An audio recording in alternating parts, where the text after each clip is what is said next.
ආයුබෝවන් දුවේ අද පෙබරවාරි 18 වෙනිදා බ්‍රහස්පතින්දා දවසේ 3 ශ්‍රේණියේ දුවල පුතාලාගේ ගණිත ගැටළු මාසික සංග්‍රහයේ ප්‍රශ්න පත්‍රයට පිළිතුරු සාකච්ඡා කරන්න හදන්නේ. එතකොට අපි දුවල පුතාලා 16 වෙනි ප්‍රශ්න පත්‍රයට පිළිතුරු ලියලා තමයි අපිත් එක්ක සම්බන්ධ වෙන්න ඕනේ. දිනය පෙබරවාරි 18 නේද? ප්‍රශ්න පත්‍රයේ අංකය වෙන්නේ 16. හයිට් පුතේ අපි බලමු අද දවසේ දීලා තියෙන පළවෙනි ප්‍රශ්නය මොකද්ද කියලා. ජනවාරි 3 සිකුරාදා නම් ජනවාරි 12 කවදාද? ඔන්න පුතේ බලන්න. ජනවාරි 3 සිකුරාදා දවසක්. ජනවාරි 3 සිකුරාදා දවසක්. ජනවාරි 12 කවදාද කියලා අහනවා. පුතාලට පුළුවන් 3 සිකුරාදානේ 4 5 6 7 8 9 10 11 12 වෙනකම් පල්ලෙහාට ඉලක්කම් දාලා මෙයාත් ඉස්සරහට යනවා. සිකුරාදානේ පටන් සිකුරාදානේ 3 වෙනිදා. එහෙනම් 4 වෙනිදා සෙනසුරාදා. ඉරිදා, සඳුදා, අඟහරුවාදා, බදාදා, බ්‍රහස්පතින්දා, සිකුරාදා, සෙනසුරාදා. කොහොම ලියාගෙන යනවා. ඒතර මේ පැත්තේ ඉලක්කම් වලින් 12 වෙනිදාට එන්නේ මොන දවසද කියලා එහෙම හොයලා උත්තරේ ගන්නත් පුළුවන්. එහෙම නැතුව මේ වගේ එකක් දැක්කම මෙන්න මේ වගේ පොඩ්ඩක් කෙටි කරගන්න පුළුවන්. 3 වෙනිදා සිකුරාදානේ පුතේ. 3ට 7ක් එකතු කරන්නකො. 3යි 7යි කීයද? 10යි. 10 වෙනිදාත් සිකුරාදා. ඇයි මං එහෙම එකපාරටම 7ක් එකතු කරලා 10යි කියලා අරගෙන සිකුරාදා කිව්වේ? දැන් සතියේ දවස් 7යිනේ තියෙන්නේ පුතේ. සතියේ දවස් 7යි. එතකොට 3 වෙනිදා සිකුරාදා නම් ඊළඟ සිකුරාදා එන්නේ තව දවස් 7කින්. ඒ කියන්නේ අපි ඉලක්කම් වලින් 3ට 7ක් එකතු කරන්න ඕනේ. එතකොට 10 වෙනිදාත් එන්නේ සිකුරාදා. ඔන්න ඊටත් පස්සේ සිකුරාදා හොයන්න උනා නම් 10ට 7ක් එකතු කරනවා. 17 වෙනිදාත් සිකුරාදා. අපි තව ඉස්සරහට යන්න ඕනේ නෑනේ. අපිට ඕනේ 12. 12 වෙනිදානේ අපි අහන්නේ. ඒ නිසා පුතේ 11 12. දැන් ළඟයිනේ. දැන් ළඟයි. මං අන්න මේ ටික 3 4 5 6 7 8 9 ටික ලියන්නේ නැතුව 10 ලිව්වා කෙලින්ම නේ. ඉතින් පොඩ්ඩක් කෙටි කරගත්තා. රයිට්. අපි දන්නවා 10 වෙනිදාත් සිකුරාදා. එහෙනම් 11 වෙනිදා කවද්ද? සිකුරාදාට පස්සේ දවස සෙනසුරාදා. 12 වෙනිදා කියන්නේ සෙනසුරාදාට පස්සේ දවස ඉරිදා. එහෙනම් පුතේ උත්තරේ 12 වෙනිදා කවදාද කියලා අහනවා. ජනවාරි 12 කවදද පුතේ? ඉරිදා. එහෙනම් පුතාලා උත්තරේට ඉරිදා ලියලා තිබ්බනම් නිවැරදි. රයිට්. ඒ පළවෙනි ප්‍රශ්නේ. අපි යන් ඊගා ප්‍රශ්නෙට. ප්‍රශ්න අංක 2 අහන්න පුතේ. කඩිර දිගේ කැපුව විට ලැබෙන රූප දෙක නම් කරන්න. මේ පැත්තෙන් එකක් එනවා, මේ පැත්තෙන් එකක් එනවා. එහා පැත්තෙන් එනවා මොකද්ද? ඍජු කෝණාශ්‍රය. ඍජු කෝණාශ්‍රය. ඍජු කෝණාශ්‍රය මේ පැත්තෙන් එනවා පුතේ ත්‍රිකෝණය. පුතාලා ඔන්න ඔය දෙක තමයි කමා දාලා ලියලා තියෙන්න ඕනේ. ඍජු කෝණාශ්‍රය ත්‍රිකෝණය. right. අපි යන් ඊගා ප්‍රශ්නෙට. ඍජු කෝණාශ්‍රය ලියද්දී අර සයන්නත් එක්ක ලියන්න බෑ කියලා මම කලින් කියලා තියෙනවා නේද? සිංහල හොඩි ඉරු කියන අක්ෂරය පාවිච්චි කරලා තමයි ඍජු කියන શબ્දය ගන්නෙ නේ. right. ඊළඟ ප්‍රශ්න අංක 3. අමල් කමල්ට වඩා උසයි. රුවන් අමල්ට වඩා උසයි. වැඩිම උස කවුද කියලා අහනවා. උස සම්බන්ධ ප්‍රශ්නයක්. පැටලෙන ස්වභාවයක් තියෙන නේද පුතේ? ඒක නිසා අපි එකපාරට හිතින් උත්තර ගන්නෙ නෑ. මේ වගේ ඉරක් ගහ ගන්න. මේ වගේ ඉරක් ගහගෙන අමල් කමල්ට වඩා උසයි. ඔන්න ඔයා කැමති තැනකින් අමල්ව දා ගන්නකො. මෙන්න මෙතන තමයි අමල් ඉන්නේ. අමල් කමල්ට වඩා උසයි. එහෙනම් මේ උස කියලා හිතන්නකො. මේ උස අමල් කියන කෙනා කමල්ට වඩා උසයි. එහෙනම් කමල් ඉන්නේ පල්ලෙහායින් නේද? ඔන්න දැන් මම ලිව්වා හරි නේද? අමල් කමල්ට වඩා උසයි. උසින් වැඩි. දැන් ඔන්න ඔයාට උඩින් පේනවා පුතේ අමල්ව. right. ඒ පළවෙනි වාක්‍යය. දෙවෙනි වාක්‍යය. රුවන් අමල්ට වඩා උසයි. රුවන් කියලා කෙනෙක් ඉන්නවා. එයා මේ අමල්ටත් වඩා උසයි. එහෙනම් මෙතන රුවන්. ඔන්න රුවන් ඊට වඩා උසින් අඳින්න ඕනේ. හරියටම සමාන පරතර ඕනේ. උදාට මේ දල සටහනක් ගහගන්නේ. උත්තරේ හොයාගන්න. වැඩිම උස කවුරුන්ද කියලා අහනවා. ඔන්න මේක බැලුවම ටක් ගාලා පුතාට කියන්න පුළුවන් කවුද උස වැඩිම? රුවන් කියන කෙනා තමයි උසින් වැඩි. පිළිතුර වෙන්නේ රුවන්. right. අපි යන් 4 වෙනි ප්‍රශ්නෙට. අඹ ගෙඩියක මිල රුපියල් 20කි.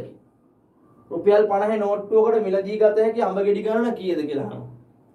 අඹ ගෙඩියක් රුපියල් 20යි. රුපියල් 50ක් කියන්නේ ගොඩාක් ලොකු මුදලක් නෙමෙයි නේද? 50ට ගන්න පුළුවන් 20 ඒවා කීයද? 20යි එකතු කරාම 40යි නේද පුතේ? තව 20ක් එකතු කරොත් 60යි. ඒ නිසා 40යි. අඹ ගෙඩි දෙකයි ගන්න පුළුවන් රුපියල් 50ක් දීලා. එහෙනම් පුතාලගේ උත්තරේ කීයද? 2යි. මම මෙතන පෙන්නුවේ අඹ ගෙඩියක් 20යි, තව ගෙඩියක් 20යි 40යි. තව ගෙඩියක් දැම්මොත් 60ක් වෙනවනේ. ඒතර තව ගෙඩියක් ගන්න බෑනේ. රුපියල් 50යිනේ අතේ තියෙන්නේ. එහෙනම් අඹ ගෙඩි දෙකක් අරගෙන ඉන්න වෙනවා ගෙදර නේද? එහෙනම් අඹ ගෙඩි දෙකයි පුතේ ගන්න පුළුවන්. රයිට්. අපි යන් 5 වෙනි ප්‍රශ්නෙට. ජුනි මාසයට දින කීයක් තිබේද? ජුනි. ඔයාලට දින ටික මතක තියෙන්න ඕනේ දැන්. ජුනි. ඔන්න මම කලින් ඉගෙනුවා අපේ ජුවානිස්ට සැප නොවැ කියලා වාක්‍යයක් කලින් මම කියලා දීලා තියෙනවා. අපේ දැන් මෙතන ජුනි කියන එකෙන් තමයි ජුවානිස් කියන එකෙන් තමයි පුතේ ජුනි කියන එක අපි මතක තියාගන්නේ. මේ මම ලිව්වේ මොකද්ද? අවුරුද්දට දින 30ක් තියෙන මාස. දින 30ක් තියෙන මාස. අපේ කියන්නේ අප්‍රේල්. ජුවානිස් කියන්නේ ජුනි. ජුවානිස් කියන්නේ ජුනි. සැප කියන්නේ සැප්තැම්බර්. නොවැ කියන්නේ නොවැම්බර්. එහෙම මතක තියාගන්න කිව්වා. ඒ අනුව පුතේ ජුනි මාසෙට දින කීයක් තිබෙද? ජුනි මාසෙට තියෙන දින 30යි. දින 30ක් තියෙන මාස තියෙන 4යි. ඒ 4 තමයි මම මේ ලිව්වේ නේද? රයිට්. අපි යන් ඊගාව ප්‍රශ්නෙට. ඒතර ප්‍රශ්නෙට උත්තරේ 30. ඊගාව ප්‍රශ්නේ 100 භාගයෙන් 10ක් අඩු කළ විට කීයද? 100 භාගේ පුතේ කීයද? හරියටම 100 භාගේ 50යිනේ. 50ව දෙකක් නේ 100. ඔන්න මම දෙකෙන් බෙදන්න කියන ඊට වැඩි ලේසි 100 භාගේ කිව්වම 50යිනේ පුතේ. ලේසි නම් ලේසි ක්‍රමයෙන් උත්තරේ ගන්න ඕනේ. 100 භාගේ 50යි. ඒකෙන් 10ක් අඩු කළ විට කීයද? 50න් 10ක් අඩු කළාම කීයද? අඩු කරන්න දෙයක්වත් නැහැ කීයද පුතේ? 40යි නේ. බිඳුවෙන් බිඳුවක්. බිඳුවයි 5න් එකක් 4යි. එහෙනම් 40යි. උත්තරේ ලියන්න ඕනේ කීයද? ඒතර ඔන්න පැහැදිලිව පුතා කරන්න ඕනේ වැඩි මොකද්ද? 100 භාගයෙන් 10ක් අඩු කළ විට කීයද? ප්‍රශ්නේ හරියට තේරුම් ගන්න ඕනේ. 100 භාගයක් හොයන්න ඕනේ මුලින්ම. 100න් භාගේ කීයද? 50යි. ඒකෙන් 10ක් අඩු කරාම කීයද? 40යි. එහෙමයි අහන්නේ නේ. රයිට්. අපි යන් ඊගාව ප්‍රශ්නෙට. 100 වීමට 60ට තව කීයක් අඩුද? දැන් ඒක වෙනස් එකක්. කලින් එක වගේ නමුත් වෙනස් නේද? 100ක් වෙන නම් 60ට තව කීයක් අඩුද? ඒ කියන්නේ පුතා හිතන්නකෝ මෙහෙම. පුතා කඩේ ගිහිල්ලා මොන හරි පොතක් මිලදී ගන්න ඕනේ. පොතේ වටිනාකම රුපියල් 100යි. හැබැයි ඔයා ගාව තියෙන්නේ කීයද? 60යි. එහෙනම් තව අඩුයි නේද? තව අඩුයි රුපියල් 40ක් නේද? ඒක හොයාගන්නේ කොහොමද? 60 ඉඳලා 100 වෙනකන් කීයක් යනවද තව? එහෙනම් අපිට මෙහෙම කරන්න පුළුවන් නේ. 100න් 60ක් අඩු කළා නම් හරි. තව මදි ගාන එනවා. 100ක් ඕනේ 60යි තියෙන්නේ. ඊටු ටික කීයද? කියලා හොයන්න 100න් 60ක් අඩු කරනවා. බිඳුවෙන් බිඳුවක් අඩු කරනවා බිඳුවයි. මෙතන බිඳුවෙන් 6ක් අඩු කරන්න බෑ. දැන් මෙතන නම් පුතේ අවසානයේත් මේ දෙන්නම ඉන්නේ. ඒ නිසා මෙතන අපිට කෙලින්ම 10 අරගෙන 10න්ම 6 අඩු කරන්න පුළුවන්. 10න් 6ක් අඩු කරාම 4යි. 40යි. එහෙනම් 100 වෙන්න තව 60ට 40ක් අඩුයි. එහෙනම් 40 පුතාලා උත්තරේ දාන්න ඕන. 8 වෙනි ප්‍රශ්නේ. මෙම ඝන වස්තුවේ දාර කීයක් තිබේද? මේ තියෙන්නේ ඝනකාභයක්. පොඩක් ඇද කරලා දීලා තියෙන්නේ නේද පුතේ? ඇද කරලා දීලා තියෙන්නේ. ඇදේ වුණාට ඝන වස්තුව වෙනස් වෙලා නැහැ නේ ඝනකාභය. ඝනකාභයේ දාර කීයක් තියෙනවද පුතාලගේ? මකණයක් ගන්න අතට දිගට තියෙන මකණයක් ගන්න හතරස් ඒ කියන්නේ කොටුවට තියෙන මකණයක් වෙන වෙන හැඩ තියෙන ඒවා අරගෙන වැඩක් නැහැ නේ. Tamanne දිගට මේ වගේ හැඩයක තියෙන මකණයක් අරගෙන දාර ටික ගණන් කරන්න. ඝන වස්තු කලින් ඉගෙනගෙන තියෙනවනේ. එක වසරේදී පුතාලා පටන් ගන්න ඝන වස්තු ටික ඉස්කෝලේ අරන් ගිහිල්ලා. එතකොට මේ තියෙන්නේ දාර. ඔය තියෙන දාර. එතන මේ වගේ උඩ තියෙනවා දාර හතරක්. යටින් දාර හතරක් තියෙනවා 8යි. මේ වගේ පොඩි පොඩි දාර තව හතරක් තියෙනවා. ඒ උඩයි යටයි සම්බන්ධ වෙන දාර හතරක්. ඒතර ඔක්කොම දාර 12යි පුතාලා දාර 12යි කියලා ලියලා තියෙනවනේ උත්තරේ. right. අපි ඊළඟ ප්‍රශ්නේ 9. අඹගෙඩි 50ක් සමානව පෙට්ටි 5ක අසුරන ලදී. අඹගෙඩි 50ක්. ඔක්කොම අඹගෙඩි 50ක් තියෙනවා. ඒක සමානව පෙට්ටි පහක අසුරන ලදී. එක පෙට්ටියක අඹ ගෙඩි කීයක් තිබේද? අඹ ගෙඩි 50යි. 50 ගොඩවල් පහකට බෙදන්න කියලා කියන්නේ. 50 පෙට්ටි පහකට බෙදන්න. බෙදන්න කියන්නේ බෙදන්න නේ. 50 බෙදීම 5. ඔන්න මම පස්සරච්චක් කරේ හරි ලේසියිනේ පුතේ.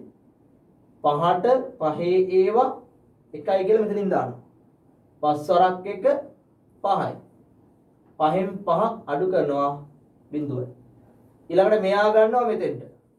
දැන් මෙතන මුළු වටිනාකම බෙදනවා. 0යි මෙතන මුළු වටිනාකම. 0ට 5 ඒවා එකක්වත් නෑ 0යි. 0 කියන එකට 5 ඒවා නෑනේ. පස්සරක් 0 0යි කියලා 0ෙන් 0ක් අඩු කරලා 0යි කියලා දානවා. 50 5න් බෙදුවම 10යි. එහෙම ඕනෙත් නෑ. නේද? අඹ ගෙඩි 50 සමානව පෙට්ටි පහක අසුරන්නේ කොහොම පුතාලට තේරෙනවා 10 ගොඩවල් පහක් තමයි 50 කියන්නේ නේද? එහෙනම් 10 උත්තරේ ඉන්නේ 10යි කියලා. එක ගොඩක තියෙන්නේ අඹ ගෙඩි 10යි කියලා. රයිට්. අපි යන් අවසාන ප්‍රශ්නෙට. බර මනින එකක දෙකක් ලියන්න. බර මනිනවා අපි මොනවයින්ද පුතේ? ටිකක් ලොකු බරක් නම් කිලෝග්‍රෑම් වලින්, පොඩි බරක් නම් ග්‍රෑම් වලින්, ඊටත් වඩා පොඩි නම් මිලිග්‍රෑම් වලින්, ගොඩාක් ලොකු බරක් නම් ටොන් වලින්. ඒවා අවශ්‍ය නැහැ. පුතා කිලෝග්‍රෑම් ග්‍රෑම් කියන එක දැනගෙන ඉන්න ඕනේ. ඔය දෙක ලිව්වනම් උත්තරේ නිවැරදියි. ඒත් අපි කතා කරේ අද බ්‍රහස්පතින් දවසට අදාළ ප්‍රශ්න පත්‍රයේ පිළිතුරු ටික. එතකොට අද හොඳ ප්‍රශ්න ටිකක් තිබුණා පුතාලගේ. අද ලකුණත් මට බලන්න ඕනේ. ඒ නිසා ඊයේ පෙරේදා වගේම අද ලකුණත් කමෙන්ට් එකක් දාන්න. මම බලාගෙන ඉන්නවා හෙට දවසේ ප්‍රශ්න පත්‍රය කරලා අපි ඒකේ ප්‍රශ්න පත්‍රය සාකච්ඡාවෙන් නැවත හම්බෙමු.